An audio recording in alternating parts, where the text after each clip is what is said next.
Welcome to Bible Answers. The question today is: a friend of mine recently had her dead son appear to her in a night dream and speak to her about many personal things. Is this not evidence that the dead can come back and speak to us? The Bible refers to death as a state of sleeping. Jesus says, "Lazarus sleepeth. I go to wake him up." And the disciples thought he was talking about literal sleep, but he was speaking about his death. So he said to them plainly, "Lazarus is dead." And when he woke Lazarus up after 4 days in the grave, he was already decomposing. So Jesus is the way, the truth, and the life. And he is the one who has life within himself and can give it to others. But death is a state of sleep. Daniel is told finally that he will go his way, he will rest, and he will rise at the latter time. Now, the state of death is something that we have to study from the Bible, and we have to work from the simple texts to the more complicated one. We cannot base a doctrine on an obscure text. You must always work from the straightforward to the obscure. So when the Bible talks about the blood of Abel crying out from the ground, does it mean that the blood is literally crying, or does it mean it in a metaphorical sense? Obviously, it's not literal. Or when the souls are under the altar crying out, "How long, Sovereign Lord, before you come and end the misery on this planet?" Are they literally under the altar? If they were, they would be most miserable, cramped up in that position. Obviously, their blood, like Abel's blood, is crying out and asking this question. If we turn to Job, and we read there in chapter 7, it says, "Oh, remember that my life is a breath. My eye will never again see good. The eye of him who sees me will see me no more. While your eyes are upon me, I shall no longer be. As the cloud disappears and vanishes away, so he who goes down to the grave does not come up.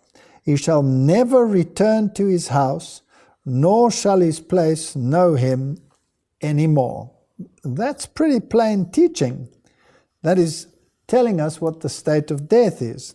He is no longer breathing, is no longer thinking, has no cognitive function. If we read in Ecclesiastes chapter 9 from verse 4, and it says, "But for him who is joined to all the living there is hope, for a living dog is better than a dead lion. For the living know that they will die, but the dead know nothing.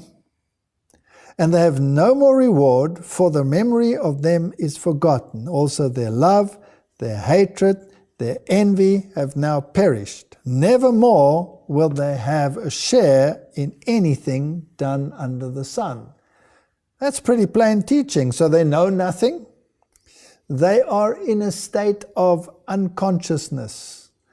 If we read in verse 10, "Whatever your hand finds to do, do it with your might, for there is no work or device or knowledge or wisdom in the grave where you are going."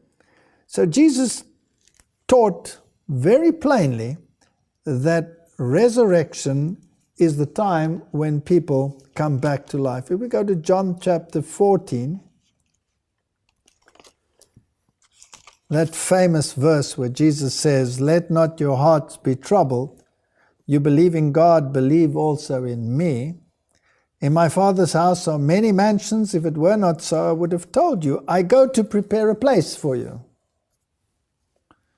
And if I go and prepare a place for you, I will come again and receive you to myself, that where I am, there you may be also." So when is Jesus coming to fetch those that are his? Only at the second coming. So until such time they are not in heaven, they cannot be, because he says he's coming to fetch them again at the second coming. So they are in a state of sleep. They know nothing. So if someone appears to you in a dream, if someone appears to you in an apparition, then who is appearing to you? It cannot be those who are dead, because they know nothing and they will never again return unto their home. Then it must be a demon impersonating the one. And he will have a thorough knowledge of your circumstances and your life, and he will give the impression that he is impersonating, or that he is the son or the daughter or the husband or the wife. And the Bible tells us that we should have nothing to do with spiritism. To the law and to the testimony, if they speak not according to this word, they have no light in them. So the Bible admonishes us to believe the word, and therefore not to believe what apparitions say or spirits say to us.